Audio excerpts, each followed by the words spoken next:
Welcome everyone again. It's a pleasure to have you with us, and it is for me a high honor and pleasure to be able to introduce the panelists for our first of two panels today, two roundtables.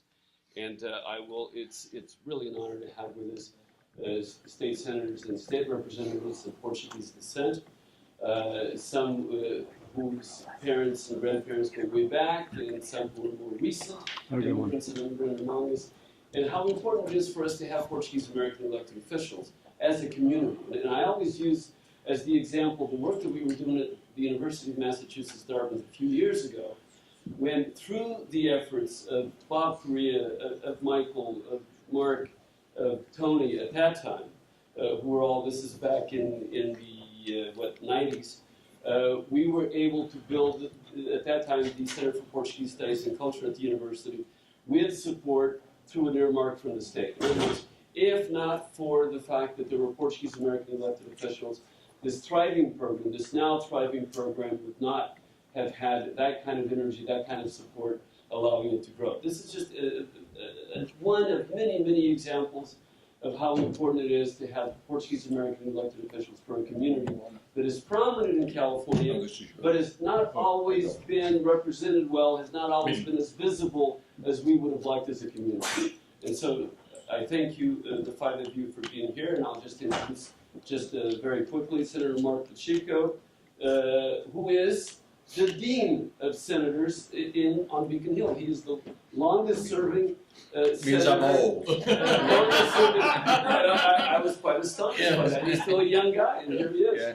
A former lead singer, by the way, for a rock band. No, this is true. I'm not kidding. Not kidding. Michael Rodrigues. I'm just going to go in a row. Michael, who is the chair of the Ways and Means Committee. It's a very unimportant committee, but it's Michael. You're still a young guy. I mean, eventually you'll get to a more powerful committee. But anyway, so it's great to have you with us. And Alan Sylvia, Representative Alan Sylvia. David Vieira, so Alan Sylvia from Fall River, David Vieira from Falmouth, Dylan Fernandez also from the Falmouth area, and the islands, and Representative Tony Cabral, the only state-elected official in the U.S. who was born in Portugal, if I remember correctly. Portuguese-American, and born in the old country. So here we have an immigrant, a good example of a good immigrant, I would say.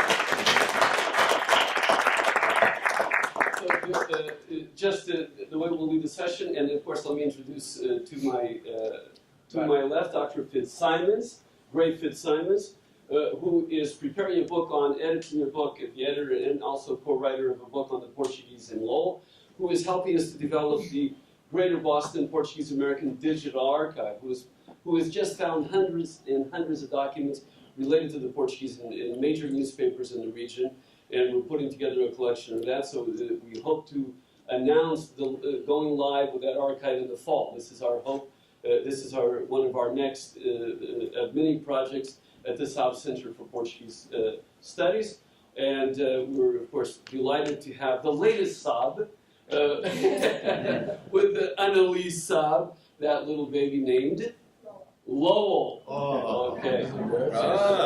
So anyway, thanks to Lisa, and thanks for the whole advisory board for your support. And we'll move forward. We'll have a few questions to get you thinking about things, and we'll have a discussion and open it up to the audience at the end of our session. That's great. Actually, we'll start with, we have something here from Gray. Yes. Well, again, welcome. Thank you for joining us on this lovely Saturday morning. Very nice to have you here. Let me do this. We're going to have kind of a structured but somewhat free-form panels discussion here. And what I'd like to do is start with each of the senators or representatives and basically talk about what district you're from, where you were born, and perhaps most importantly in this initial introductory segment, talk about your relation to the Portuguese, your Portuguese ancestors and your Portuguese homeland. So, Senator Pacheco. Okay. Well, thank you very much. I was born and brought up in Taunton, Massachusetts. I'm from a background which is 100% Portuguese, from the Azores and the mainland.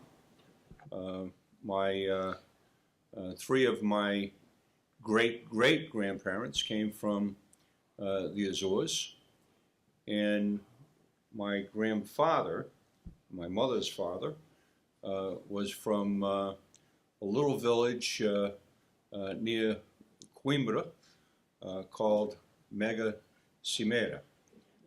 And so I visited there a few years ago, and there was a church in the middle of the village in the mountains, and about 30 or 40 homes sprinkled out through the village. And so that's where my background comes from. Actually, the first time I came to Lowell, I remember as a boy, because I was a member of the Portuguese-American Civic Club, which was part of the Portuguese-American Civic League of Massachusetts. And they had a chapter here in Lowell, in Peabody, and a number of places throughout Massachusetts. And that's really how I became connected with my heritage, not only from my vovô and vovô that would try to speak to me in Portuguese. As you'll find out through this afternoon, they weren't too successful, but they would try, because most of my family actually at that time would say, no, no, no, don't speak Portuguese, speak English, because they were trying to actually be part of the American society. That's one of the things that was drilled into them, as they were not the original immigrants. They were sons and daughters of their parents that had,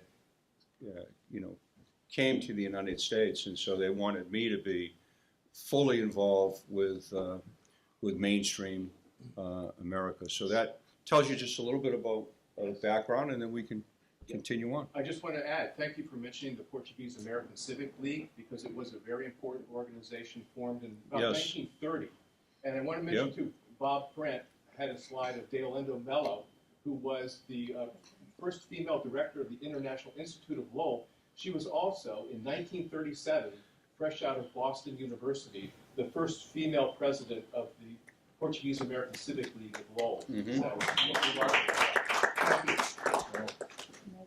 So, yes. Good morning, everyone. I'm Senator Michael Rodrigues. I was born, brought up, and still live in the town of Westport, and I literally am, I have goosebumps because I just realized that Celeste and I are related when she heard Rodrigues, and she had family in Cumberland, Rhode Island, and we started talking about where we were from, that her grandfather and my grandfather were probably brothers, because my grandfather, Zumiro, immigrated to first Fall River, and then bought a large farm and started a construction business in Westport in 1919. Became an American citizen in 1934. Was elected as the Westport Highway Surveyor. It was an elected position in those days. In 1956, in this little town of Westport, this Yankee town of Westport, where Zumiro Rodrigues beat Norman Gifford for highway surveyor, and I can only imagine how that went over in Yankee Westport, and it was absolutely done with the help of the Portuguese-American community. He was very, very involved. Same thing growing up, when my grandfather from Beira Alta, Mangualde, married this woman from Lisbon, came to America, had 10 kids. My dad was one of 10 children.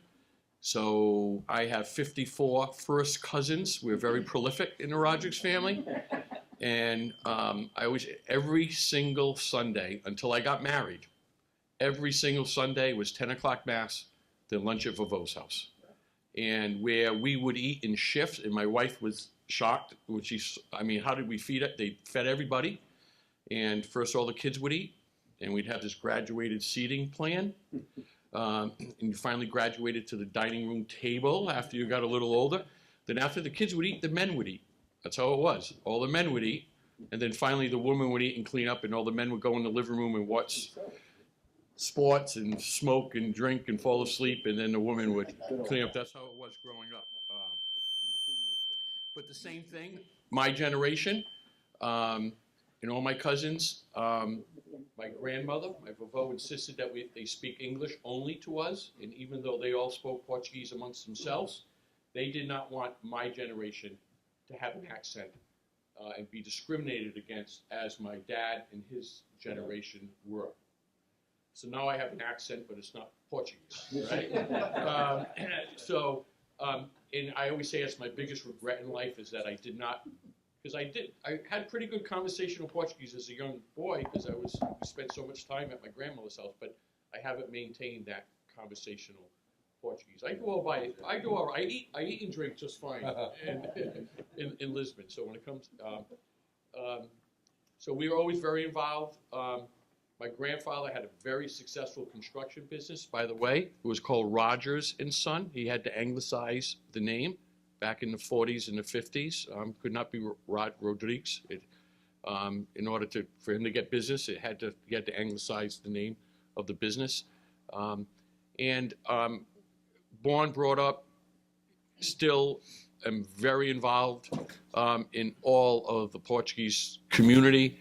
Representative Silvery and I last night were at Banda Nossa Senhora de Luz in Fall River. Tonight we have Sociedade Cultural Açoriana event. So, the Portuguese community throughout southeastern Mass. My Senate district now is much larger than my rep district, but is very important part of my life and even my children and hopefully my grandchildren's life. Even though the Portuguese blood we are very much American now. But they know how important the Portuguese heritage and culture is to me. Very good, thank you. Yep. Thank you. I'll keep my remarks to 45 minutes or so. We appreciate that. I'm very happy to be here. Thank you. You attend an event and you somehow or another you always think, well, this is going to be just a hit and run. We're going to say a few words, but as I listened to the professor speak this morning, it's always moving because you hear about yourself. We're talking things that were said, so many things relate to so many of us, exactly the way it happened in Fall River as it did in Lowell. And, when I look at Fall River, 1906, March 6th, my grandmother arrived from the Funich with the equivalent of $5 US. Moving into a boarding house, and I know exactly where, on East Main Street in Fall River, and then later meeting my grandfather. They worked in the textile mills. My grandmother making $6 a week, working about 70 hours. She worked more than my grandfather for less money. Yep. But I talked to, as I grew up, of course, my parents too didn't want them speaking. I remember my mother arguing with my grandmother not to speak to him in Portuguese. Of course, I was learning everything in Portuguese, but didn't want, he's going to have problems in school. Well, I had a lot of problems in school, but it had nothing to do with speaking Portuguese.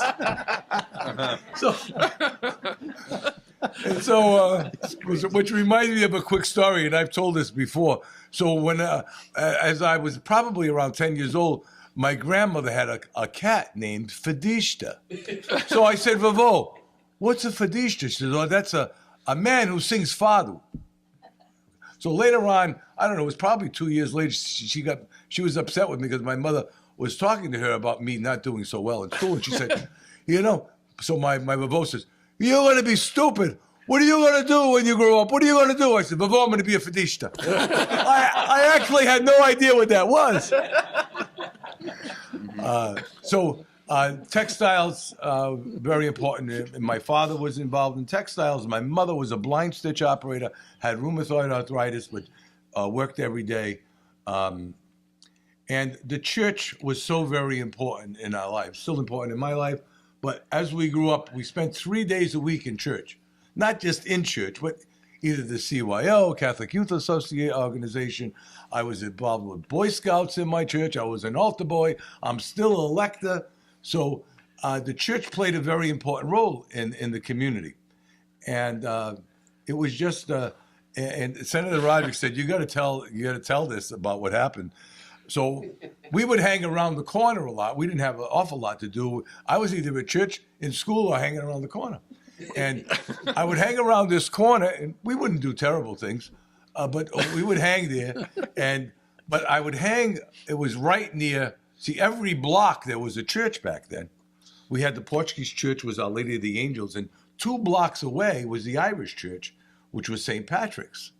Now, there was lots of discrimination back then, but as we sort of fraternized with other groups, so I would hang near St. Patrick's Church at Bill's Variety, right next to St. Patrick's Church. So one day my mother's on her way home from work with my father, and she has him pull the car over, and she calls me like this, "Come here."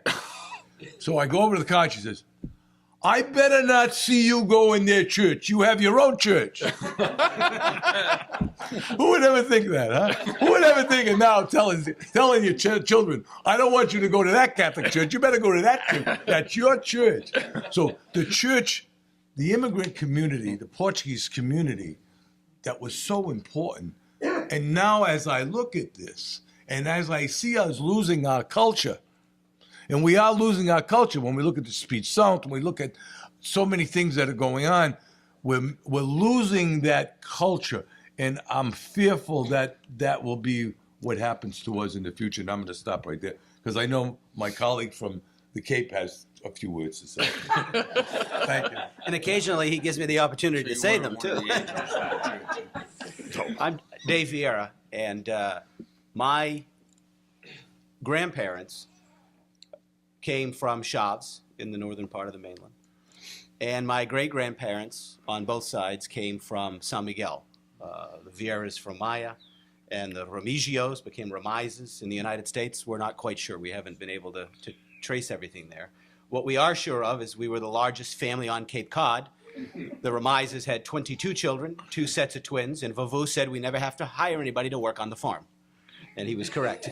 It also helped me in my election campaign when I ran for office. But I represent Falmouth, Bourne, Mashpee, and the 10th Island. And it's the 10th Island that really put me over the top. I'm a Republican in a traditionally Democratic district on the Cape.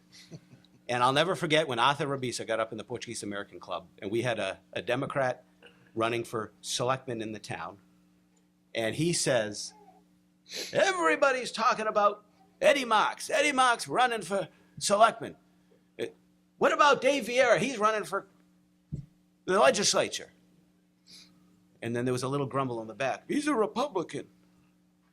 And Arthur heard that. And he put his cane in the air and he goes, "I don't give a damn if he's a Republican. He's Portuguese, so we got to vote for him." And they came out and they held the signs and they did the envelopes and they voted.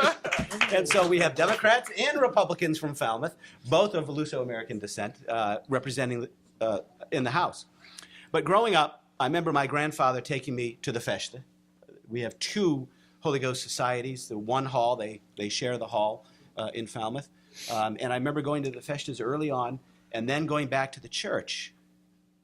And behind the altar, if you've never been to St. Anthony's Church in East Falmouth, is a mural of Our Lady of Fatima. And the frame around that is woodworking with the royal seal of Portugal above the painting. The land that St. Anthony's Church is built on was Mr. Marshall's strawberry farm. And there was one Catholic church back in the 20s in Falmouth, and that was down in Woods Hole. It was a long way to get to church on Sunday morning, St. Joseph's. And so the Portuguese on faith, and on 1 day a year harvest of the strawberry crop, put that money into a bank account until they had enough money to buy that farm. And then they built the church. Now here's the faith. The diocese never said they were going to give us a priest, but they built a church. And they appealed to the Fall River Diocese, and we got a priest. And St. Anthony's Church was a national church of Portugal until the 1970s, when we also stopped doing Portuguese masses. So we had the Holy Ghost feast, we had the St. Anthony's Club, and then, you know, sometimes we don't all get along, right, if you're from the mainland and the islands. And so now we have the Navigator Club, which is the Portuguese-American Association of Falmouth.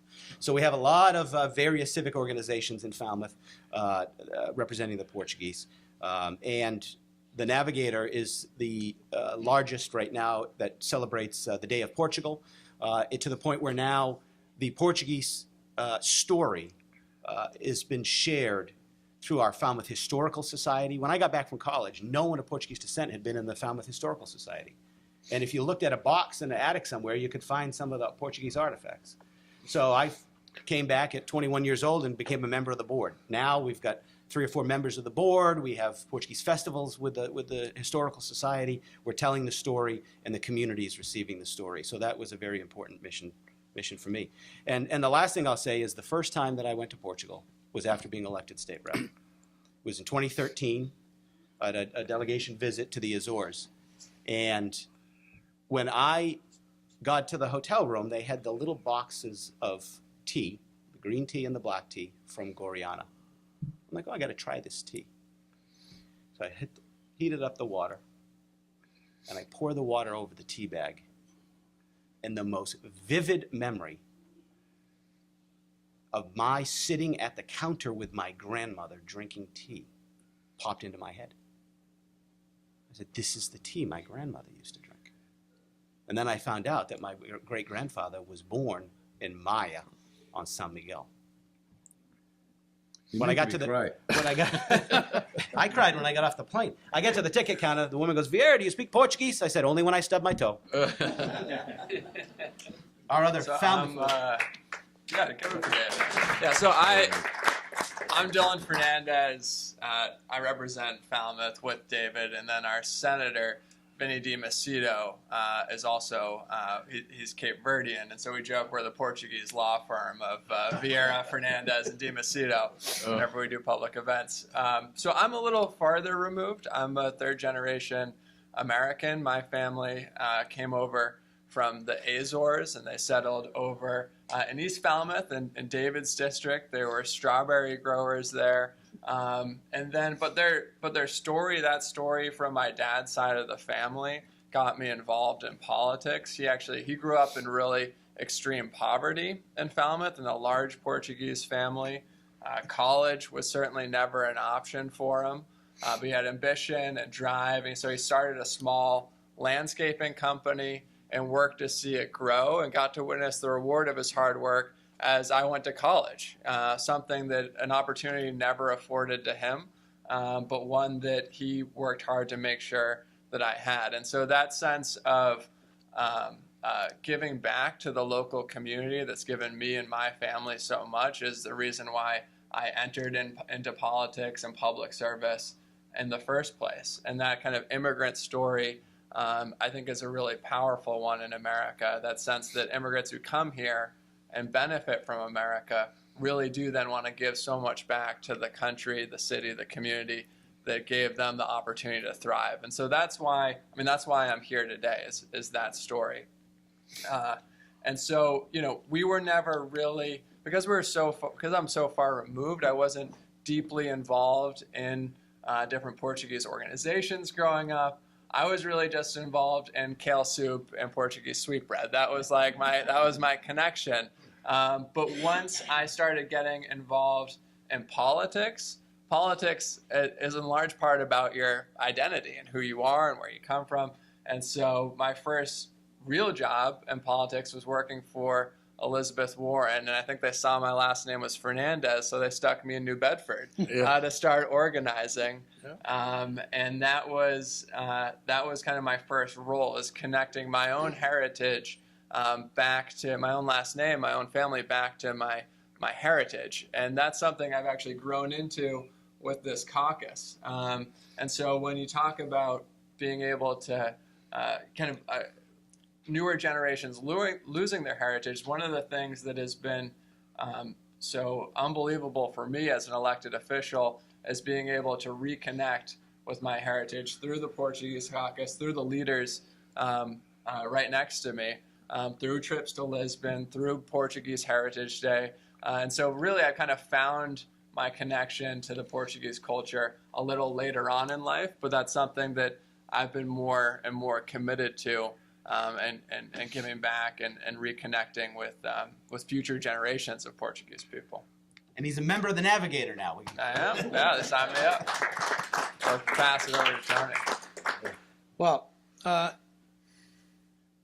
as Frank said at the beginning, I'm the only one right now elected official of Portuguese background that was not born in the U.S. Right? I'm only one of two in the history of Portuguese immigration to Massachusetts. I'm going to stick with Massachusetts. I don't want to. That actually was not born in the United States. It's myself, and the other individual was also from New Bedford, and also I represent sort of a piece of what used to be his district at that time. And I'm sure many of you are familiar with the initials. The Portuguese radio station out of New Bedford, WJFD. JFD is that person. That's the Jacinto Ferreira Diniz, which is the father of the famous district attorney, and he had so many titles. Diniz that actually owned the station at the time. His son then becomes the owner of that station at the time. So I'm born in the Azores, in Pico. I immigrated with my parents when I was 14. Listening to the presentation before us, it was interesting because my grandfather was here in the U.S. twice. The last time he was here was just before the Act of 1924. He comes the second time, brings his oldest daughter, Tia Maria, which is my father's sister, and then goes back to try to bring the rest of the family. And by the way, in those days you didn't need a visa, by the way, or a petition. You just came, right? And then by the time he's ready to come back, they passed the Act of 1924. And now he has nobody to petition for him.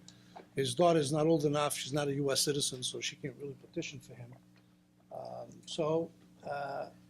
50 years later, she petitions my father. 50 years later, his sister petitions my father. And that's how we are here. So when Professor Ferrand, right, said, when was the biggest influx of Portuguese immigration was actually after 1958. It wasn't in the 1800s. It was not early in the 1900s. It started with the Azorean Refugee Act. It was passed in Congress by JFK and Pastorio of Rhode Island. And that's been the biggest influx since 1958. And in 1964, there was a reorganization of immigration, which Ted Kennedy was involved as well, that changed the quotas for every country, including, so Portugal went from 2,000 under the Refugee Act to 20,000. And by the way, Portugal never used all the 20,000 every year. Never, right? So, and that's where the big influx starts coming from the Azores and other parts of Portugal. Originally, we have a joke that at one point, Fayal in particular had the largest population in the Azores because everybody was from Fayal in those days because they went to college. Everybody was a refugee. So I mean, so the story goes. Then at some point I'm in New Bedford and I get involved. Actually, the first time I met Dylan was when he was organizing for Elizabeth Warren in New Bedford. They said, well, why don't you meet up, connect with Dylan Fernandez. It's a Portuguese kid. Where's he from? I never saw him before, never heard of the name before. Comes to find out was this fellow from down the Cape somewhere. And that's the first time I met Dylan. But you know, so it's been quite I know a lot of people in the room, and I know a lot of folks here know me here in Lowell. I do come from Lowell. I do come to Lowell once in a while. It's a wonderful community, but the stories are the same. So that presentation could have been about New Bedford, right? Could have been about Fall River, could have been about Taunton, or other places where the Portuguese have immigrated. The story is the same, the numbers are very similar, the percentages of each community is very similar, but the border, I'm going to end with a little story, and then I'll, because that reminded me when you talked about the boarding houses, right? There's this story And I'm going to have to say both in English and Portuguese to really make sense. If those who don't speak Portuguese, you're not going to get it, the whole thing. But there is this, as you know, the people used to write back to their parents or their family back in the Azores. So this young man finds himself here, and he's in a boarding house, right, in New Bedford, and he writes back to his mother. Of course, at that point, he's referring to a boarding house. He doesn't know how to say it in Portuguese because his vocabulary in Portuguese is not. So he's already mixing English with Portuguese, and he's writing back to the mother. Says, "Querida mãe, eu estou aqui. I am here, right? A bordar numa casa." So boarding house, he's boarding in a house. So the mother then later on replies back to him, says, meu rico José, aqui não sabias enfiar a linha numa agulha, já estás a bordar na América. And then she finishes the letter by saying, imagine if your sister was there. Aquelas mãos santas da tua irmã que sabe bordar tão bem, ganhava um dinheirão na América. But anyway, the long story is he's telling the mother he's living in a boarding house, but the mother, the word boarding, she thinks is bordar, which is, knitting. And then she replies back to the son saying, well, here you can even do what do you call that? And imagine if your sister was there. Because she knows how to do this so well, she would make a fortune in the United States. But that's the story of the boarding house. Very good. Very good. Well, our next question is, Representative Fernandez touched on this quite a bit, but for the others, what were the major influences in your life to enter public service and politics, of course? And what influences did the Portuguese community specifically have on your decision to enter into public service? Well, again, for me, it was, and I didn't realize it at the time, but the Portuguese-American Civic League of Massachusetts was very active in Taunton, where I grew up. And the Portuguese-American Civic Club, which was a member of the league, was an organization I belonged to when I was 16 years old. It was just a few blocks from my house, and it was a place where my mother and father would know that I could go to, and they would get a report back every night as to whether I was good or I was like Alan Sylvia. So there was a connection in the community, and through that connection, and being a member of the organization and growing up within the organization, many members of the organization were involved in politics and trying to organize around community issues at the local level and state issues. And that's why there was a superintendent of schools who was of Portuguese descent. And a group of school board members were interested in removing him and replacing him with an alternative person. And I was a member of the local board of the Portuguese-American Civic Club.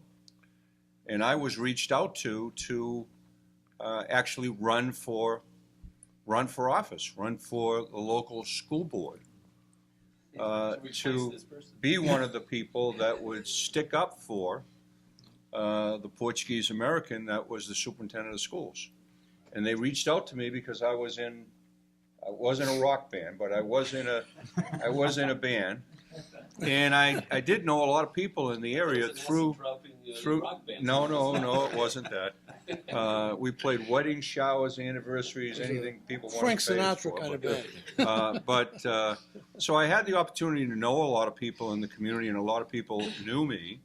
And through the organization and the Portuguese community, I did run, and I was successful to be a member of the school board. Unfortunately, enough people did not get elected to the school board, so that superintendent of schools was not able to stay. But it was a lesson for me about the power and the importance of the Portuguese community and the power that the community could have when they came together in solidarity around issues. And so that was my first involvement. I also, because of a senior member of the Portuguese community who called me to be involved with the American Cancer Society, going door to door in the neighborhood. And it was the first time I went door to door for anything. And I went door to door raising money for the American Cancer Society. And that door to door experience that I had, meeting people, I found out that I liked that interaction. And later on, not only being on the school board, then concurrently around the same time, I spent 8 years working in the mayor's office in Taunton as the chief of staff and budget director for the mayor. And then I ran for state representative and then the Senate, later on. But it all began right at that little club in the Portuguese village in Taunton, Massachusetts. Good story. And by the way, he does sing well. Yeah. We've all heard of it. Especially if Mama quiero. Here we go. And in Lisbon, yeah, it's Fata Brutus. Yep. So public service was just ingrained in me throughout my whole life. As I said, my grandfather, who immigrated from Portugal, was actually elected in 1956, and my dad is one of 10, many of whom were elected to boards of selectmen, school committees, and in public service. A life, especially around the church, it's whatever the church needs. You just did building anything, cleaning anything, sweeping it. It didn't matter, but you just served. You served your community, volunteering on whether it's coaching Little League or Boy Scouts troops and stuff. You just always gave back to your community. And as far as elected goes, I started my public service career as an appointed member of the town finance committee. My family owns a business in Westport, so I have a degree in accounting. So it didn't take long for a young business owner with an accounting major for the town moderator to come looking for you to say, would you like to volunteer and serve on the finance committee? And then in 1995, the state representative that held the seat, who's a very good friend of mine, and I supported him very much, Ed Lambert. He was not Portuguese, but I will argue he's probably one of the best state representatives from Fall River, other than Representative Sylvia, to help the Portuguese. He was a great friend to the Portuguese community. He decided he was going to run for mayor of Fall River. The seat opened up. There had never been a representative from Westport. People are very parochial when they vote. Westport, it's about 15,000 residents out of a district that has about 40,000, so most came from Fall River. It's always been a Fall River seat. I decided to throw my hat in the ring. And at the end of the day, I had my first organizing event at the St. Michael's Club on Webster Street in Fall River, at Espiritu Santo Church, at St. Anthony's de Padua Church. And at the end of the day, I won by 7 votes to become the first state representative from Westport, beating names of O'Neill and Dion, Irish American and French Canadian American. I am absolutely convinced it was the Portuguese community that put me over the top by 7 votes. So, I'm forever grateful to the Portuguese-American community for that reason also. Okay. Senator Rodriguez and I have something in common. That's 7. Yeah. And I'll get to that. Yeah. But from a very early age, I was always, as a young teenager, involved in a local campaign, usually mayoral campaigns. That was in the 1960s. So I'm a few years. 1960s. And I remember this, when I say these things, I say them often because when I am talking about voting and about our culture, But my grandfather, I never saw my grandfather wear a tie other than when it was election day. And I would say, Babu, how come you have a gravata on? Because today I vote. Isn't that something? Today, look, we have a hard time in Florida getting people to vote. We always have low numbers. We never have, 70% of the population voting. We always have 22, 28. And, back then, look how important that was to him. I'm not sure he even knew who the heck he was voting for. But he knew. He knew he came from a dictatorship, and voting was important. Near the TV set, he had a large TV set that didn't work. And above that, he had a smaller TV set. But to the left of that, and I so vividly remember watching I Love Lucy there, to the left of that was a picture of John F. Kennedy with thumbtacks. Okay? And I say I Love Lucy because he didn't understand what they were saying. But every time in the soundtrack of the film it would have the laughter, he would laugh. I would laugh too. Yeah. So, it's amazing when I look back at our culture and look back at things like that, voting. I graduated from high school. We already knew I wasn't a very good student. I joined the Marine Corps. I was in Vietnam in 1971. And when I came back, I had this desire to go to school and went on to Bristol Community College, Northeastern, and then later for a graduate degree at South Virginia University. And I spent 22 years on the police department, but when I left, as a result, I had a fractured vertebrae due to a cruiser accident. I took over an agency. I was very much involved then with domestic violence. I was the detective in charge of child sexual abuse programs in the city, and became involved with domestic violence and child abuse. And I would counsel men for domestic violence back then, Batteris program. And a cultural organization called Portuguese Youth Cultural Organization, PICO, had asked me to be their executive director. And during that time, I spent lots of time on weekends and at parades and you name it, to get people to register to vote, especially the Portuguese people. Because the Portuguese people weren't really voting. Really had such a poor percentage of Portuguese voters. And we struggled at doing that, but we did make some improvements. I later on decided to run for office, for state rep. I lost the first time by about 140 votes. I ran 2 years later, and I won in the primary by 7 votes. So yeah, we share, yeah. And it was so close, and I was so worried, I called the state police from Bob Correa's house. How close was it? It was close. I called the state police to seize the ballots. I was so afraid they were going to go in there at night. I didn't want that to happen. So they seized the ballots and had a recount, and I won by 27 votes. And I've had no opponent since. And I plan to keep it that way. So if you know anyone in Fall River, tell them not to run there. So, thank you. So it was April 1987, and I was in the Lawrence School Auditorium to watch a Falmouth town meeting and write a paper for the Citizenship in the Community Merit Badge with the Boy Scouts. And at the end of the night, my dad, who was a member, and he'd been a member for about 16 years, we have a representative town meeting in Falmouth. He'd never gotten up to speak in 16 years, but he was at every meeting. He did the research. He talked to the guys and gals at the coffee shop. I said, Dad, what do you have to do to be the moderator? And he goes, are you crazy?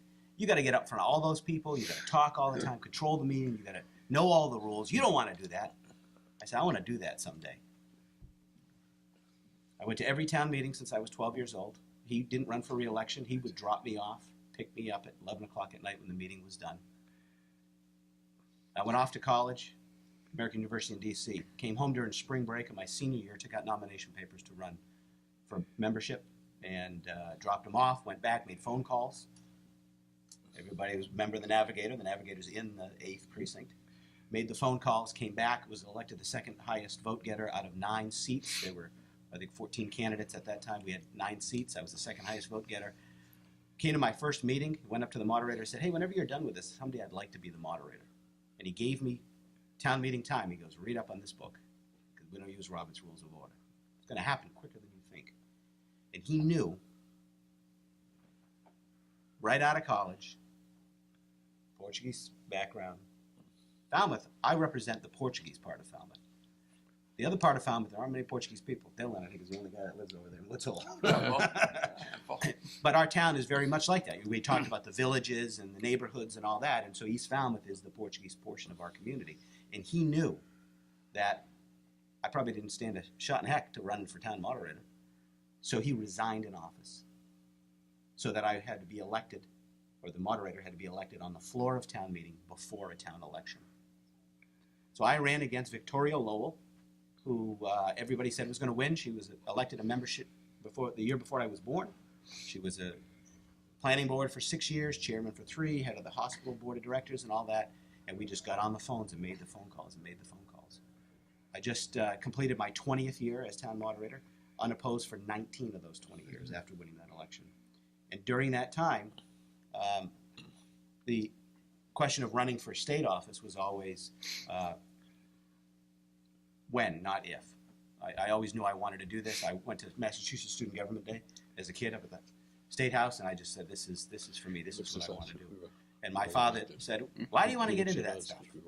And I was the first to go to college in my family as well. And my father told me on the hot August, my junior year, we were up doing a roof in East Falmouth. And he said, well, you know, your mother and I have been talking about this. You've been talking a lot about college. He goes, if you think you're too good to swing a hammer, he goes, then we'll help you go to state college. I said, but Dad, I want to go to the American University in Washington, D.C. He goes, well, I don't think we can afford that. I said, well, we'll figure it out. I applied to one school in the United States. It was American University. Graduated 4 years later, cum laude. Went on to Suffolk to get my master's degree. And then went on to run for the legislature in 2010. So the Portuguese community was pivotal for me in getting my foot in the door. But when we talk about our full community, it's that balancing. And so I take the values that the Portuguese community and my family gave me and carry that forward to the larger community.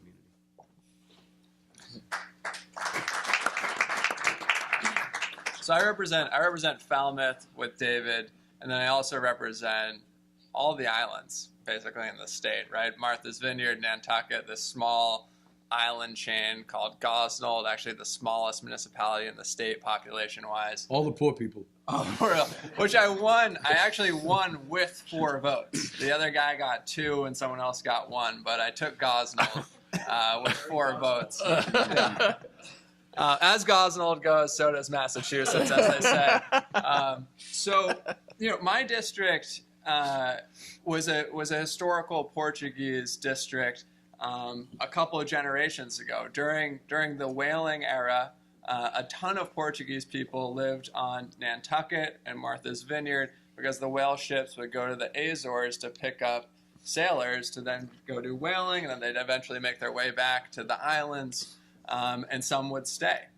But now my district has become so profoundly unaffordable that the historic Portuguese community on Nantucket in particular is pretty much non-existent. The average home price on Nantucket is $2.5 million. So really, most communities there, anyone who's not like a multi-millionaire really struggles to make a new home there.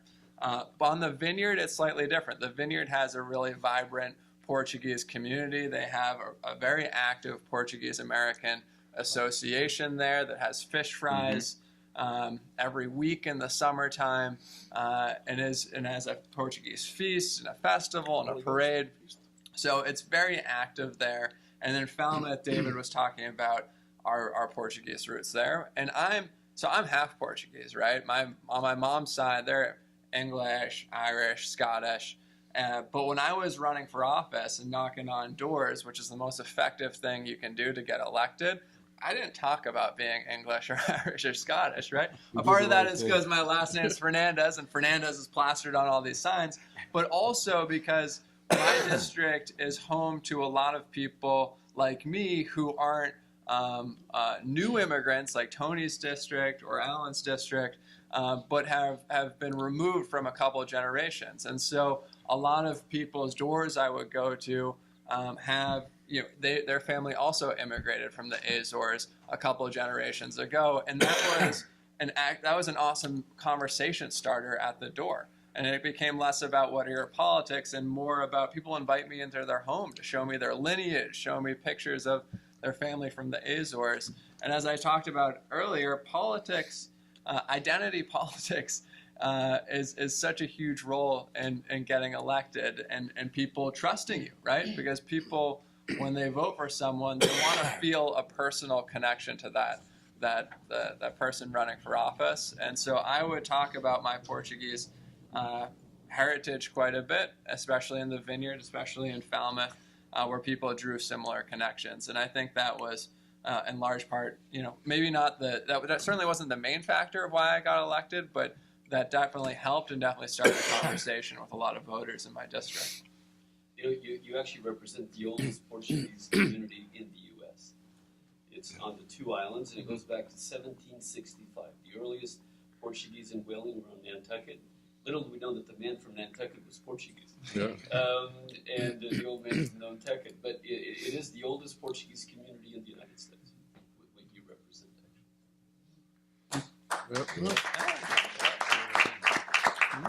Well, now it's my turn. I have a long history. It's interesting that Alan was talking about Pico. I knew Pico, and when I first actually got to really get to know Alan from Fall River, because I was the president of the organization in New Bedford called Immigrants Assistance Center, which is for short we call it IAC at the time. And when Senator Pacheco was talking about that superintendent in Taunton, I'm a teacher by profession, and that's how I went to college for. And it was that superintendent that hired me. My first teaching job was in Taunton. And him being elected to the school board was not good, because then later on, if you remember Proposition 2.5, 10,000 teachers in Massachusetts got laid off. I was one of those 10,000. We had to lay Tony off. And he voted. On He the was school less committee. senior. He voted on the school committee to lay off the teachers because of Proposition 2.5. So see the connections here. But You guys are always arguing. But by the way, the Portuguese connection is always important. And I was a graduate of SMU today, is UMass Dartmouth. I had a professor at UMass Dartmouth, or SMU, by the name of Professor Rocha, who was born in Taunton. And he made a call to that superintendent, which happened to be a Portuguese-American. Yep. So I will say his name, okay? Superintendent Alexo, as they pronounced it in those days, Alessio, right? Professor Rocha called him up, because when I interviewed with the superintendent, he said, oh, by the way, Professor Rocha gave me a call saying that you are a good guy. I says, well, he's right. But so you see, so to me, that's all the importance of the network within the community that reaches all kinds of things. But if I may go back, why I got involved in politics? Well, politics was always a very active issue in my family, right? My father was a very political guy, right? Going back to the old country, right? My father owned property. My father was a skilled person. He was a mechanic, a diesel specialist, and he was always very involved in his own community, right? In the Azores. In the Azores, Yeah, right? great He voted. stories. Those of you who remember, was this big election in 1959, I think it was 58, 59, for the president of the republic, right? There were two candidates. One was Humberto Delgado, and the other one was Américo Tomás. Américo Tomás, of course, won, right? My father voted for Humberto Delgado. In those days, the mayor of the town, or Presidente Câmara, really organized the elections, right? They were supposed to be elected according to the new constitution that Salazar had put together in the 30s. They never got elected, by the way. They were appointed, and they were always appointed after that. It was a 7-year appointment. So, and my father was always sort of a little rebel in that sense, troublemaker. Which later on comes and impacts him and impacts us as we try to immigrate back to the U.S. The story goes, and so there was another election in 1960, well, it was 5-year election, 64, I believe. Yeah. And my father, so the president of the Câmara, right, President of the Câmara, the mayor says, Mestre Cabral, because that's how they used to call him, because he had a trade. Don't forget to vote. This election is coming up. Blah, blah, blah, blah. So he says, well, Sr. President, do me a favor, vote for me. Because the last time, we know who voted for the guy that lost. And I think he won, but he lost. So vote for me. Doesn't matter.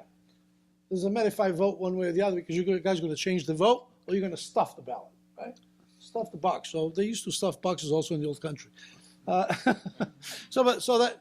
And then when his sister, that had been here for 50 years, finally petitions for him to come, the authorities would not sign his passport. Right? They would not sign his passport. Somebody from that area of the Azores, when they talk about Governador Civil of those days, was in Fayal, but he was actually not Fayalense. He was from Flores. His name was Freitas Pimentel. That was the name of the Governador Civil at the time. He refused to sign my father's passport. So when you mention Freitas Pimentel as a great guy, I don't believe he is, right? But anyway, so we almost lost. You know, the visas had a date to expire. They used to expire, so it was really almost ready to be expired. So that means my aunt here would have to restart the whole thing again, right? So he finally went back to Fayal to try to get his passport signed. It took over 3.5 years for that.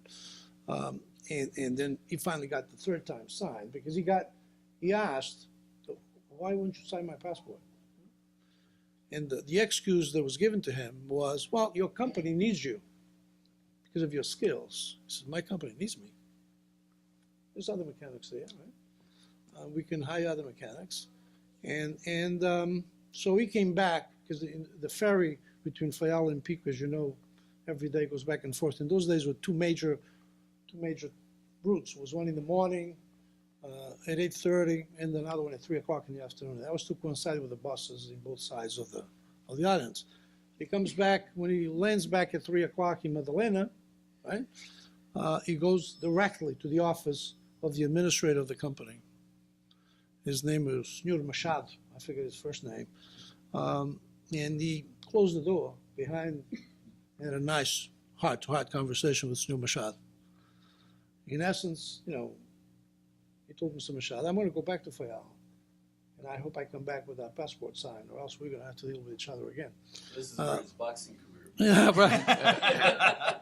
So to give you a long story short, politics was always discussed. Right? In my house, especially when we get to the U.S., my father used to have dinner. He loved politics. He talked about it. He always talked about it. And he had all kinds of stories from the old country, and the whole thing about stuffed ballots always carried with him, right? Then I went to college. I went to high school. Went to college. Graduated. Started teaching. Got involved in my community organizations. Got involved with various political campaigns, organizing campaigns. And then I ended up involved in the Michael Dukakis campaign of 1982 for governor. I am actually the Southeastern Mass coordinator, not just New Bedford, the Southeastern Mass coordinator. The Taunton coordinator was Dennis Emerald, if you remember Dennis Emerald. I was so happy about it, because then my father says, how are you doing this? You're doing this as a volunteer? So no, they pay me to do this. So this is great. They're paying you, that's great. Actually, I was the paid organizer for Southeastern Mass for Michael Dukakis. And obviously we won that. We won that race. And I worked for the state for a little while. Then I went back teaching, because that's really what I wanted to do.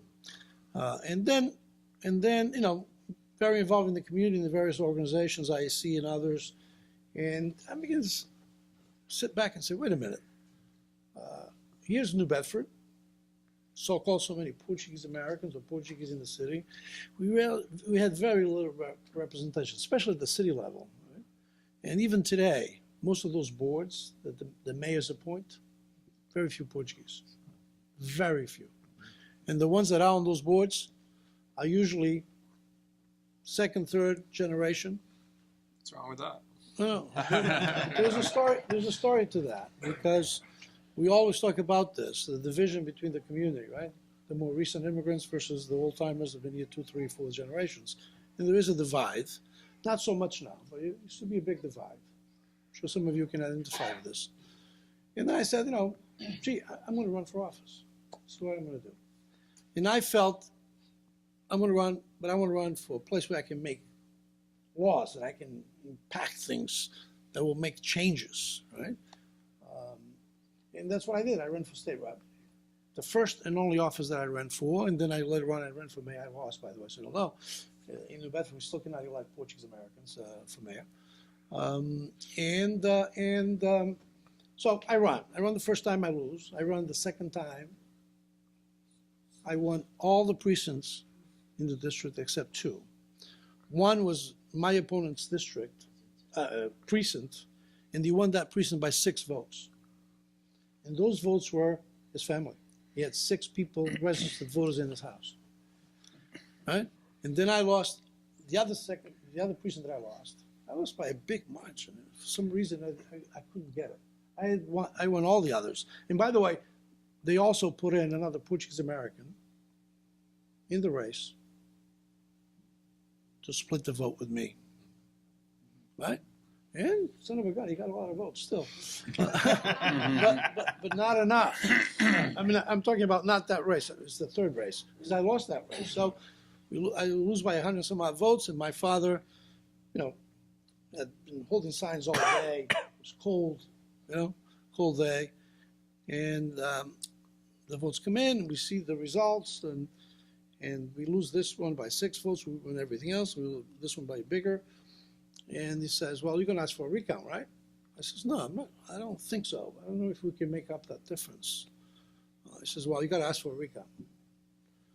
But Dad, why are we going to ask this for a recount for this? He says, they stuff boxes with votes. You know that, right? That box on that precinct was stuffed, for sure. How could you have won basically all the other precincts and lost one with 6, and this one's so big of a difference here? You got to ask for a recount. So that's it. In his mind, he's thinking of the election of Humberto Delgado, right? They stuffed the boxes in Portugal, right? And in the end, I didn't ask for a recount. I felt that that's probably the best way is not ask for a recount, so we'll come back again 2 years later and run again. He was very upset with that, right? Tell a story about the cigarette lighter. Yes. Well, I will. This No, is the a long story short, by the way. But so we run a third time, and that's when they put another Portuguese-American in that race to try to break it up so we would not win the seat. We won the seat even with that second Portuguese-American in there by 500 votes at that point, right? And the rest is history. I've been reelected ever since, right? But for me, as someone who's not born here, you might ask, and all the stories here are very important stories, by the way, because of the connections as little kids and their parents and their grandparents. For someone who is not born here, the difference is this, and I will tell you. And I still, almost every other campaign, every time I have an opponent, I miss that, right?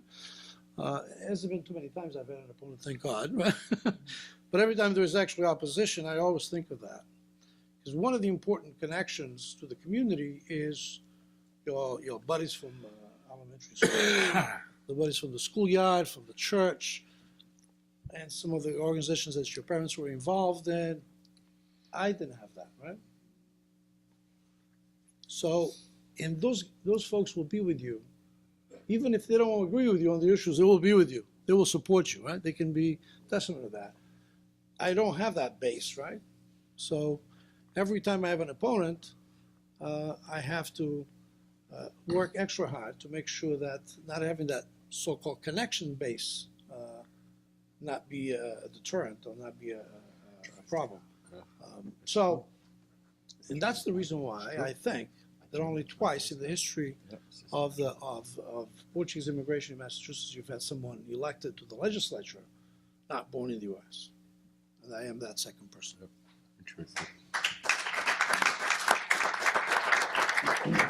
Well, before thanking the panelists for their participation, I'd like to open it up to the audience. We've got about 5 minutes, so questions from the audience. Yeah, please, questions to our panelists. Yes. I guess I'm looking at you and having lived in the city a little 50 years, we've seen one member elected to the school committee, the city council. I believe he came as a child. So we've had one, and right now we actually have a young woman who was elected to the school committee in Chelmsford, who is an immigrant. Why is it so difficult for and Rob probably is the best one to talk about this. Why is it so difficult for the immigrant communities to get engaged in the political sphere of local politics, state politics, or whatever, and become one of you? I think I touched a little bit on that. I mean, it's that basic connection as a child in the community. I think that's important. You lack that. It's a big drawback. But you know, sometimes we are sometimes our worst enemies, right? And I remember, and talk about discrimination, and I don't feel I've been. I mean, all of us had either call it prejudice or discrimination. Depends what it is. We all have felt that. I felt that in high school.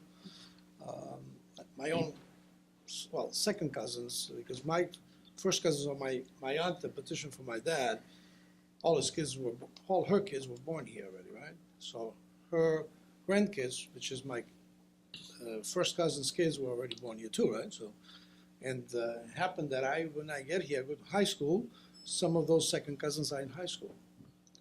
They wouldn't talk to me in high school, on the halls of the high school. But when we got back home, to my aunt's house in particular, because the first few months we lived in my aunt's house, right? As all immigrants do. Then they would talk to me. And they couldn't speak Portuguese, by the way. Some of their parents already, some of my first cousins, but they tried to talk to me, you know, and mingle with me, you know. And that always used to bother me, you know. And talking to my aunt, because my aunt could speak. It's funny because, you know, she thought she could really speak Portuguese, but most of it was really speaking in English with a Portuguese touch to those words, right? I never forget the first time.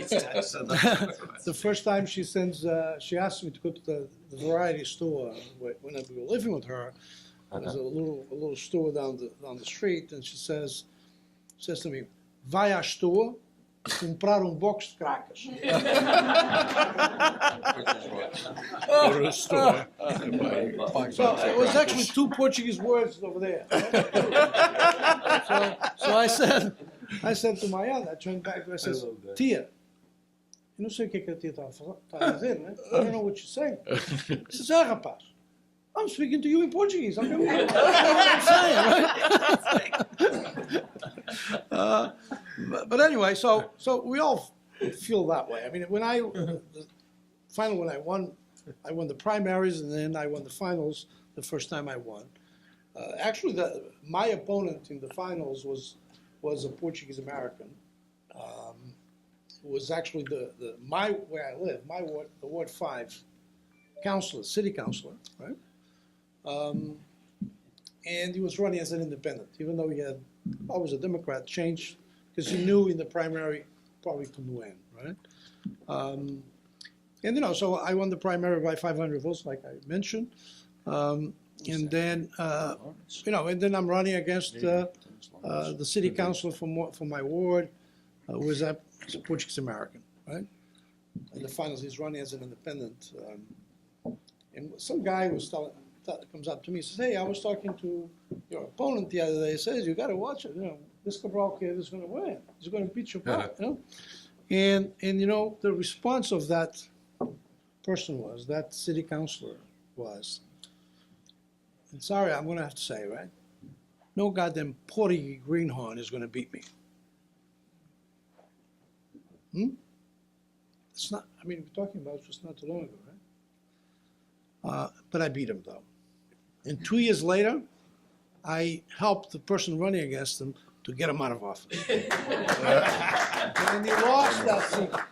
Frank, It was one more. another, by the way, it was another Portuguese-American that He's won with the seat, so one I was to not ask a helping question. somebody who's not Portuguese-American. Yeah. But we organized, we got him out of office, he tried to come back a couple times. Okay. Once against me again, he lost again.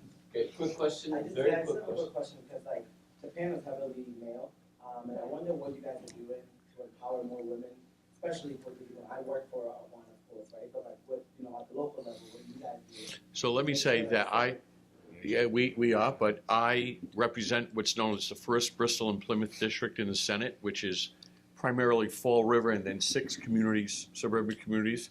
And in 1953, the very first woman elected to the Massachusetts State Senate by the name of Mary Fonseca, Yes. Portuguese-American woman, and she served that seat for 35 years.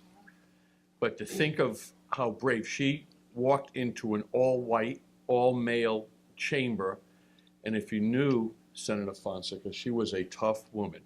She was fit, and if you walk into my office now at the State House, you will see a photograph of her with hat. She was famous for her hats. Her archives are now at the Forever Mendes Archives at UMass Dartmouth. But since then, have we had any Portuguese-American women? Tammy Gouveia. Tammy Gouveia, This Wanna election. go Vegas? at this election, So Tammy that's a Gouveia. state representative from around this area, Yeah, right? from Acton, area. Acton. Acton. Yeah. Well, for the Cape, it's like around this area. Although it's, Yeah. Over the bridge. yeah, it's over the bridge. It's all the same. But at the local level, like in New Bedford and Fall River too, we've had a lot of city councilors that are women as well. Right now, at one point, we had in the city council, I think, 3 or 4 Portuguese Americans. One of those still serving now in the city council is actually not born in New Bedford either, right? She's born in Portugal originally, the Azores. So at the local level, there's a lot happening in terms of that.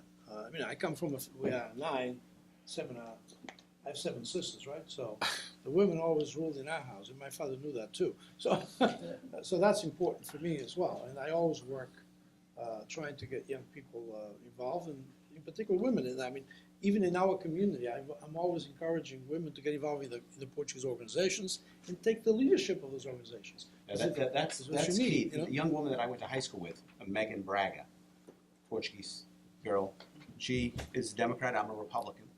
We got her into leadership. She wasn't a member of the club.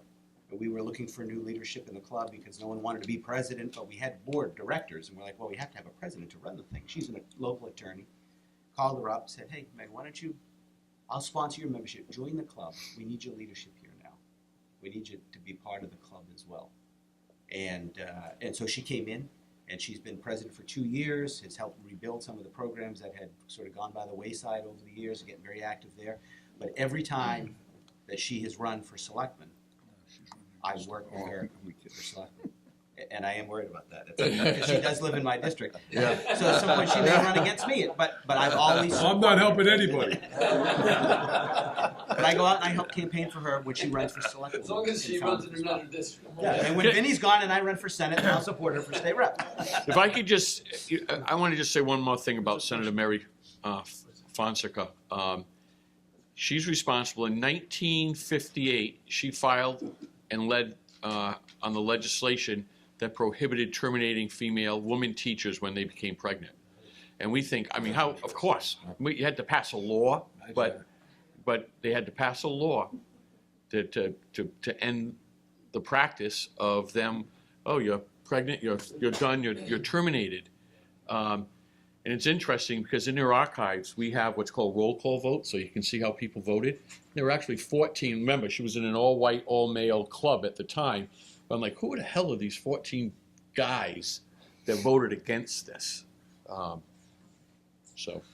And it's also, I would just add, it's, Portuguese women, yes, but generally speaking, it's all women in politics who are certainly underrepresented.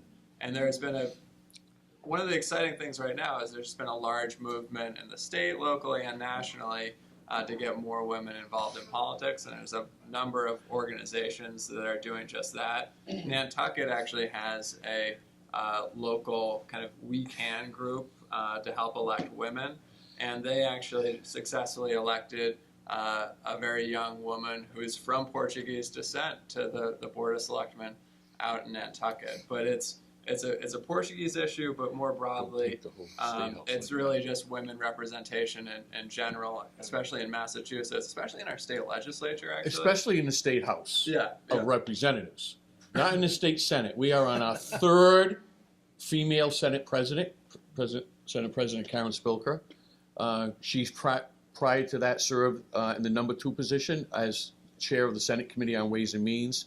So I think the House has some work to do. But I would push back on that a little elected bit. a woman speaker or Well, a in woman. In 1923, the woman born in my precinct, Sylvia Donaldson, became the first woman elected to the General Court either house. Right. And in 26, in February 28th, sat in the chair. So Right. we started it. They've continued. Yeah. Well, and I would just add so briefly. We love each other. Women are 50% of the population. In either chamber, they're Right. nowhere near 50% of the representation. Right. And there's a bill in the state house that I imagine we'd all support, or at least I'm supporting, that allows us to use campaign funds to pay for childcare. That's a big issue in terms of getting more women to be able to run, to be able to pay for childcare, which is so expensive in Massachusetts. If I may, very quick. Right there, we're going to end it right Hold there. on. About 10 seconds. Senator Fonseca, not only she was also the first woman, not only Portuguese-American woman, she was the first woman to be elected to the Fall River School Committee. Right. Thank you. Thank you. I'd have to was say quite a thank lady. you for Yeah. doing this because, we know each other. We're members of the Portuguese Caucus. We're going to be together in a few weeks in Lisbon. But as much time as I have spent with these gentlemen, today I learn more and more about them and our culture. And the bonding is so important to me as a legislator to have this great relationship here today, but also at the State House. And I want to thank you, Thank you. Dr.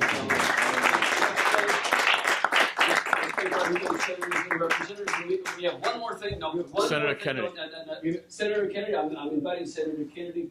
Can I ask you to please come up? Just one thing. A couple Let of the In a few Irish weeks, in. in a few weeks, RTPI, the Portuguese International Channel, we're going to start a series of 15 documentaries about all of them. Very So not just in No, Massachusetts, but Senator Michael Rodriguez was saying that you don't necessarily have to be Portuguese to obviously wonderfully and efficiently and effectively represent Portuguese-Americans. Ed Lambert, you gave us an Right. example, and in Lowell, we have such an example. Right. Senator Kennedy, Edward Kennedy, can I ask you a question? Thank you very much. I'm just happy to come down and say hello to my colleagues in the House and in the Senate. I've only been a senator for a few months, but Senator Pacheco, Senator Rodriguez have both been very helpful to me as I kind of get used to the place, and I just want to appreciate that and thank them for that. I served on the city council with Joe Mendonça, who was, I think, the only Portuguese ever elected. He was a good city councilor and one that was pretty strong with municipal finance, and I think a very, very well-respected member. But because I sense it will get applause, I would want to point out that although this panel is all male, here in Lowell, we've got the city manager, the chancellor of this university, the head of the national park, the superintendent of the schools, the head of the anti-poverty agency, CTI, and the headmaster of Lowell High School. They are all women. So, thank you very much. Good job. Thank you.